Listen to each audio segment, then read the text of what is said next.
and then get those towers up.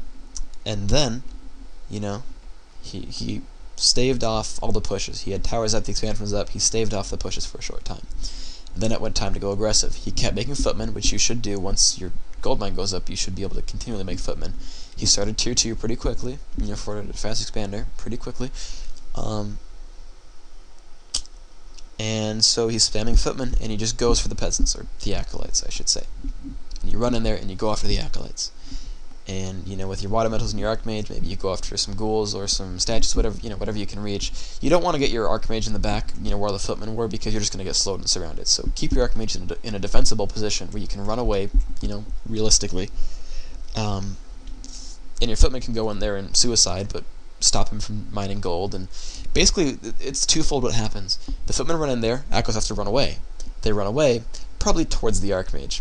Oh, you're running into more damage output. Oh, shame on you. You know, pretty easy.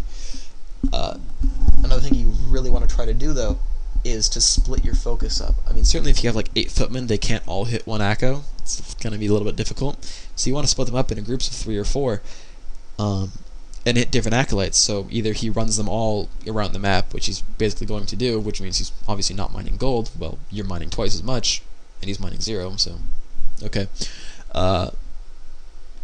But also, Coil has a cooldown, and it only heals 1 unit at a time. If you're focusing one Akko, he runs it around, coils it, runs it around, coils it again, maybe keeps it alive.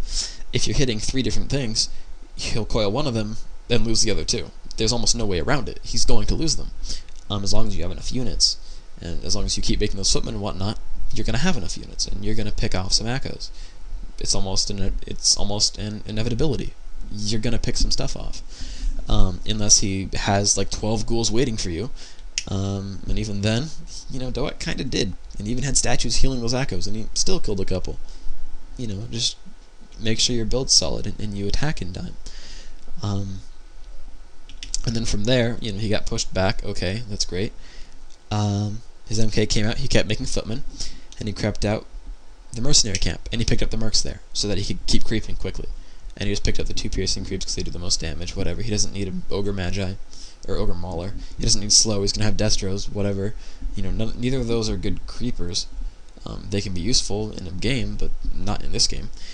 And then, you know, he creeps out, he grabs the Zeppelin. You know, basically when day breaks, you can grab the Zeppelin.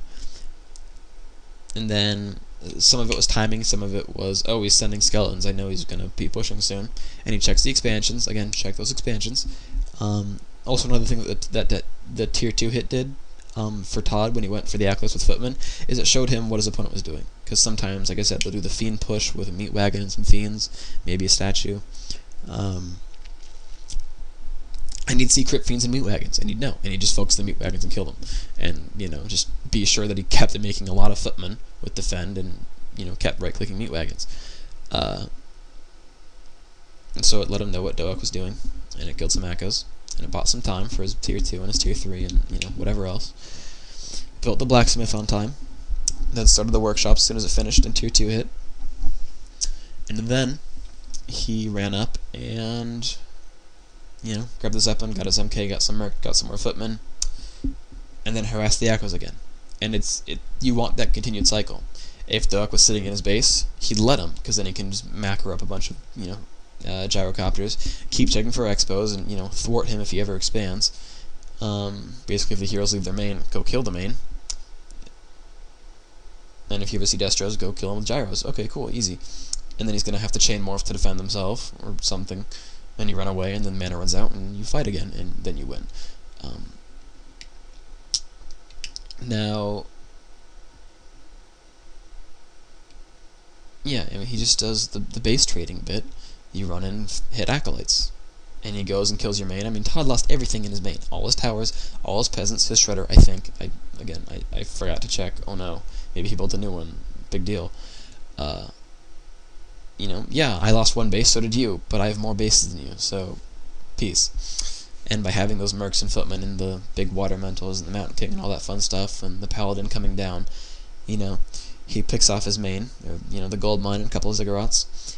And if Doak really wanted to go kill Todd's other main, or his expansion, he would have probably lost his Black Citadel by then. Maybe you could have killed the towers and all the peasants.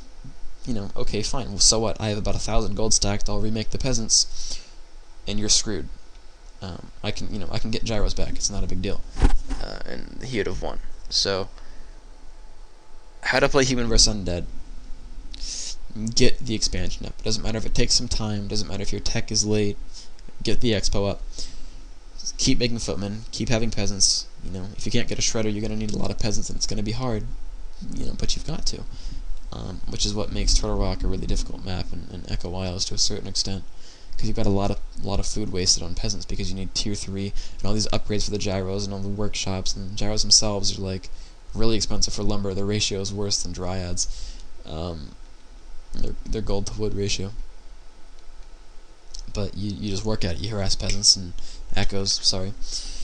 You just work at it and you pick at them, and then your tier 3 shows up, and then you finally win. And that's just how it goes. You delay and you delay, and you count your advantages and you play to them. And if he wants to, make your spread out base as a disadvantage, go hit him and make him choose. And that's how you win games.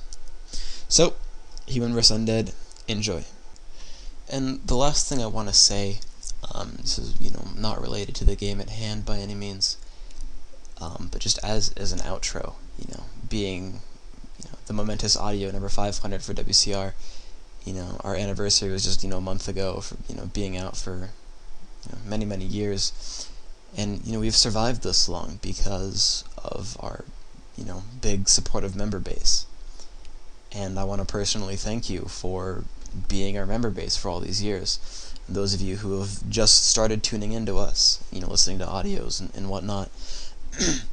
Thank you for showing up and being a part. And those of you who have been with us from day one, or a year later or a year after that, whenever you came in, it doesn't matter. Thank you for being with us still.